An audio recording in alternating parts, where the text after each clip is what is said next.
Assalamualaikum warahmatullahi wabarakatuh. Alhamdulillah, alhamdulillahi hadana lihada wa ma kunna linahtadiya laula an hadana Allah.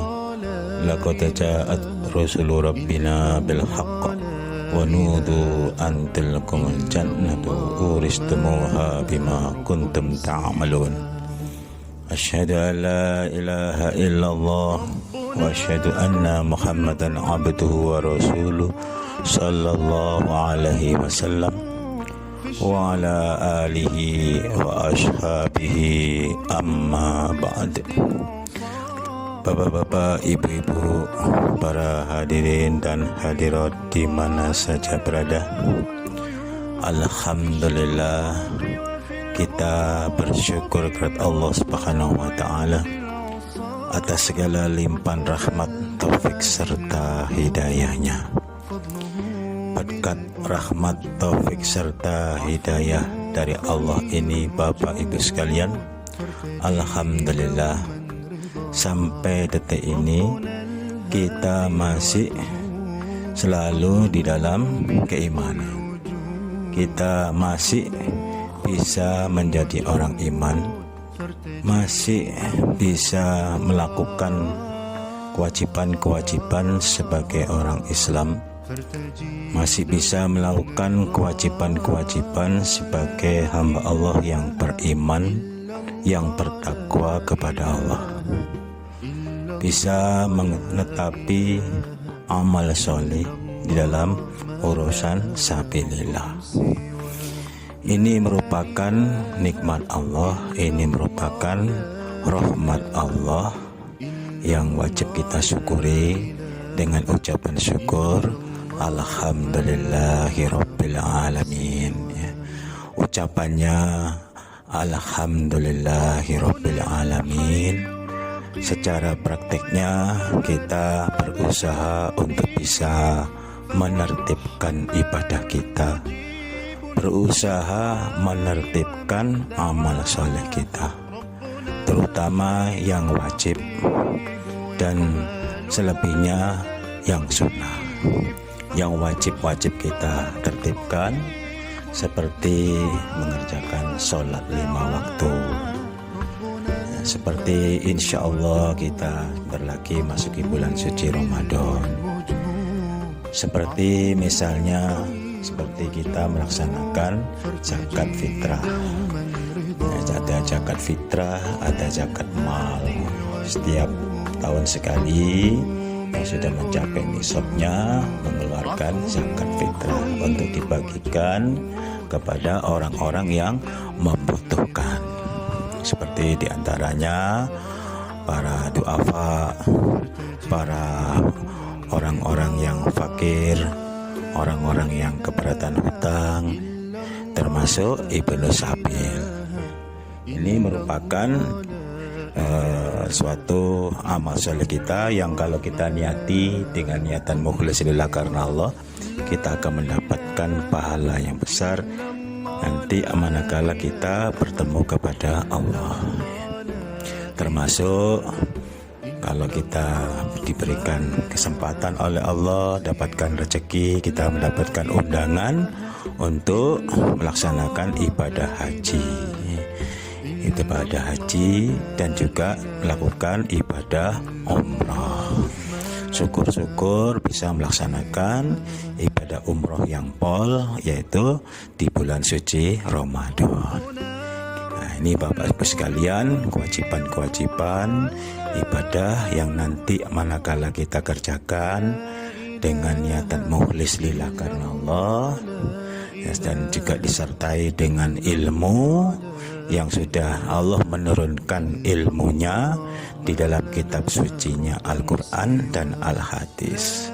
Ini Bapak Ibu sekalian, kita akan mendapatkan jaminan oleh Allah, akan mendapatkan tempat yang layak besok manakala bertemu kepada Allah. Sesuai dengan firman Allah dalam kitab suci Al-Quran surah An-Nisa ayat 13, wa may yuti'illaha wa rasulahu yudkhilhu jannah. barang siapa yang taat kepada Allah dan taat kepada utusannya Allah, yudkhilul jannat, Allah akan memasukkan kita nanti ke dalam surga. Surga adalah tempatnya, tempat kehidupan yang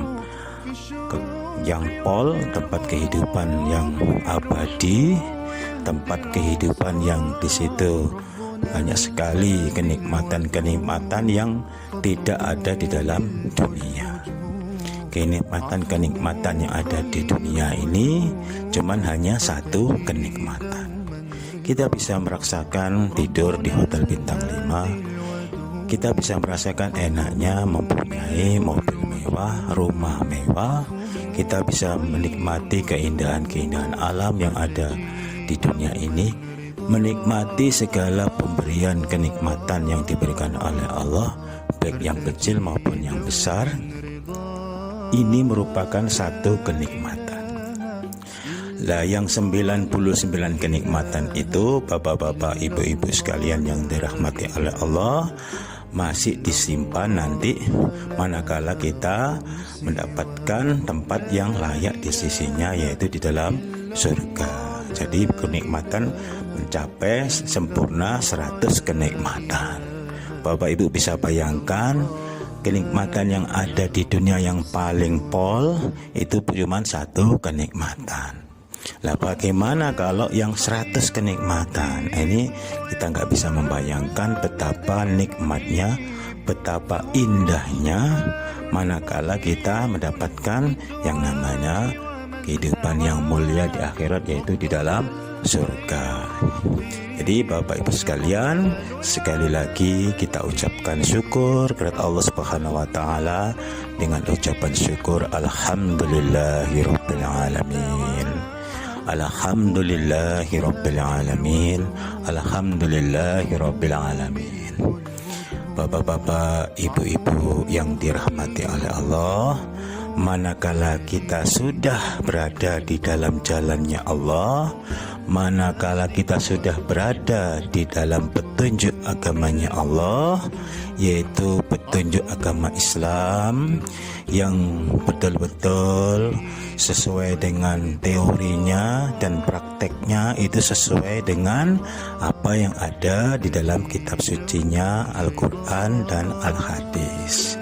Jadi Bapak Ibu sekalian, di dalam kita beribadah, supaya ibadah kita ini benar-benar nantinya diterima oleh Allah, Allah sudah menurunkan buku catatan atau yang namanya kitab suci Al-Quran dan Al-Hadis. Disitulah ibadah-ibadah semuanya, aturan-aturannya, tata caranya itu ada semua di dalam Al-Quran dan Al-Hadis. Jadi Bapak Ibu sekalian, kita supaya bisa mendapatkan petunjuk dari Allah, kita harus kaji Al-Quran kita harus kaji Al-Hadis kita. Karena Bapak Ibu sekalian, kalau kita mau mengkaji dua kitab tersebut, yaitu Al-Quran dan Al-Hadis, kita akan mendapatkan petunjuk dari Allah. Manakala kita tidak pernah membuka Al-Quran dan Al-Hadis, manakala kita tidak mengkaji Al-Quran dan Al-Hadis, kita mustahil akan mendapatkan petunjuk dari Allah. Kenapa Bapak sekalian? Kitab suci Al-Quran itu adalah berisi tentang firman-firman Allah yang ada di dalam kitab suci Al-Quran. Sedangkan Al-Hadis itu berisi tentang sabda-sabda Rasulullah Sallallahu Alaihi Wasallam yang sudah dibukukan oleh orang-orang zaman terdahulu, ya kan, seorang-orang sahabat-sahabat zaman dahulu, orang-orang iman awalil mukminin, dibukukan supaya generasi-generasi akhir seperti kita ini bisa mengetahui petunjuk dari Rasulullah Sallallahu Alaihi Wasallam. Bapak Ibu sekalian, Rasulullah Shallallahu Alaihi Wasallam mendapatkan petunjuk dari mana Bapak Ibu sekalian? Rasulullah Shallallahu Alaihi Wasallam mendapatkan petunjuk dari Allah Subhanahu Wa Taala melalui malaikat Jibril. Malaikat Jibril menyampaikan wahyu dari Allah kepada orang yang terpilih, yaitu Nabi kita, junjungan kita, Nabi besar Nabi Muhammad Rasulullah Sallallahu Alaihi Wasallam. Jadi Bapak Ibu sekalian, al-hadis itu ya isinya adalah dari Allah langsung, cuman melalui dilewatkan oleh perantaranya Allah yang terpilih adalah Nabi kita Nabi Muhammad Rasulullah Sallallahu Alaihi Wasallam yang menjadi panutan ibadah orang Muslim seluruh dunia. Orang Muslim, orang iman seluruh dunia di dalam beribadah itu mengacu kepada junjungan kita yang terpilih, yaitu Nabi Muhammad Rasulullah Sallallahu Alaihi Wasallam. Nah, di dalam al-hadis itu akan diterangkan bagaimana tata cara praktek secara detail ibadah kepada Allah. Bagaimana prakteknya ibadah sholat, bagaimana prakteknya ibadah umroh, bagaimana prakteknya ibadah haji, bagaimana praktek-praktek ibadah-ibadah yang ada di dalam kitab suci, adalah yang ada dalam Al-Quran dan Al-Hadis. Ibadah baik ibadah wajib maupun ibadah sunnah itu semua sudah ada tuntunannya, aturannya, yaitu ada di dalam Al-Hadis. Kenapa kita harus mengkaji Al-Quran dan Al-Hadis? Karena Al-Quran dan Al-Hadis itu tidak bisa kita pisahkan. Karena Al-Quran dan Al-Hadis itu adalah dua kitab suci yang saling berkaitan. Contohnya di dalam kitab suci Al-Quran Allah berfirman, wa aqimus shalah wa atuz zakah warka'u ma'arraki'in. Ini salah satu contoh. Kita diperintahkan untuk mendirikan sholat, mengerjakan sholat. Kita diperintahkan untuk mendatangkan zakat, melaksanakan zakat. Kita diperintahkan untuk rukuk bersama orang-orang yang rukuk, artinya sholat berjamaah. Adapun bagaimana tata caranya sholat, bagaimana tata caranya menunaikan zakat, bagaimana tata caranya sholat berjamaah, itu semua ada di dalam kitab suci yang namanya Al-Hadis. Di situ nanti Allah akan menjelaskan prakteknya melalui Rasulullah Sallallahu Alaihi Wasallam. Jadi Bapak Ibu sekalian yang belum mengkaji Al-Quran dan Al-Hadis, mari kita sama-sama mulai sekarang kita kaji Al-Quran dan Al-Hadis kita. Al-Quran kita baca sesuai dengan tajwidnya, kemudian juga kita artikan, kita belajar maknanya, kemudian juga kita kaji Al-Hadisnya. Di situ nanti kita akan mendapatkan kejelasan langsung petunjuk dari Allah. Bapak sekalian, ini merupakan nikmat Allah yang wajib kita syukuri dengan ucapan syukur alhamdulillahirabbil alamin. Sesuai dengan doa kita setiap sholat, baik itu sholat wajib maupun sholat sunnah, baik itu sholat siang maupun sholat malam, itu semua adalah ada yang namanya kita berdoa minta petunjuk kepada Allah, yaitu yang berbunyi ihdinas siratal mustaqim siratal ladzina an'amta 'alaihim ghairil maghdubi 'alaihim waladdallin. Nah, ini Bapak Ibu sekalian, kita minta ditunjukkan jalannya orang-orang yang telah diberi nikmat oleh Allah, dan juga minta supaya kita tidak ditunjukkan jalannya orang-orang yang dimurkai oleh Allah, dan juga jangan sampai kita ditunjukkan jalannya orang-orang yang telah disesatkan oleh Allah. Jalannya orang-orang yang telah diberi petunjuk oleh Allah adalah jalannya orang-orang iman zaman dulu, seperti para sahabat-sahabat Nabi, para pengikut-pengikutnya sahabatnya Nabi, para pengikutnya sahabat Nabi. Nah ini Bapak Ibu sekalian, itulah jalannya orang-orang yang telah diberi petunjuk. Tunjukkanlah jalannya orang-orang tersebut ya Allah. Kita akan ditunjukkan sehingga kita bisa mengerjakan apa yang dikerjakan para sahabat-sahabat zaman dulu, para pengikut-pengikut sahabat zaman dulu. Seperti diantaranya para sahabat itu adalah rajin, yang pertama mengaji, rajin belajar, rajin menuntut ilmu. Thalabul ilmi faridatun ala kulli muslimin. Termasuk juga sahabat-sahabat dulu di dalam dia setelah mengkaji kemudian juga mau mengamalkan apa yang sudah dipelajari di dalam waktu menuntut ilmu.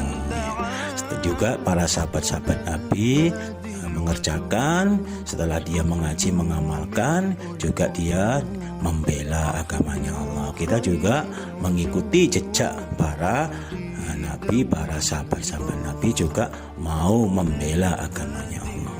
Jahidu fi sabilillah bi amwalikum wa anfusikum. Ya, termasuk juga para sahabat-sahabat Nabi juga mau menetapi sebagai orang iman, sebagai orang jamaah, mau berjamaah. Ya, karena jamaah al-jama'atu rahmatun wal firqatun adzab. Ya, mau beribadah secara berjamaah. Berjamaah itu adalah mau diatur oleh para pengatur agama, ya, mau diatur ibadahnya. Ini Bapak Ibu sekalian, alhamdulillah kita ditunjukkan oleh Allah menjadi orang iman yang mau berjamaah, mau mengikuti aturan-aturan, mau taat kepada para pengatur agama kita, mengatur urusan ibadah. Ya. Waktunya zakat, kita diarahkan untuk melaksanakan zakat. Waktunya mengaji, kita diarahkan untuk mau mengkaji, mau hadir di dalam pengajian-pengajian. Waktunya membela, kita diarahkan untuk mau mengeluarkan sebagian harta kita untuk membela di dalam agamanya Allah. Alhamdulillah, sehingga kehidupan kita teratur, sehingga kehidupan kita terjaga, teramut, terurusi. Ini kewalaan syukur kita Bapak Ibu sekalian kalau ada orang yang mau mengurusi tata cara ibadah kita. Alhamdulillah, kita syukuri ya kan. Bapak Ibu sekalian, juga selanjutnya ditunjukkan oleh para orang-orang yang telah diberikan nikmat oleh Allah, diantaranya para sahabat-sahabat Nabi, ya, juga mau mentaati kepada Allah, mau mentaati kepada aturan-aturan yang dibuat oleh Allah, mau mentaati aturan-aturan yang dibuat oleh Rasulullah Sallallahu Alaihi Wasallam. Termasuk kita juga mau taat kepada Allah, taat kepada utusannya Allah, taat kepada para pengatur agama kita. Ini Bapak sekalian, karena Bapak sekalian kuncinya masuk surga itu adalah orang-orang yang mau taat kepada Allah, utusannya Allah, dan para pengatur ibadah kita. Ya. Baiklah Bapak sekalian, saya rasa teman kita akhiri sampai di sini dulu. Nanti lain lagi kita sambung kembali. Kita ucapkan syukur alhamdulillahirabbil alamin. Assalam.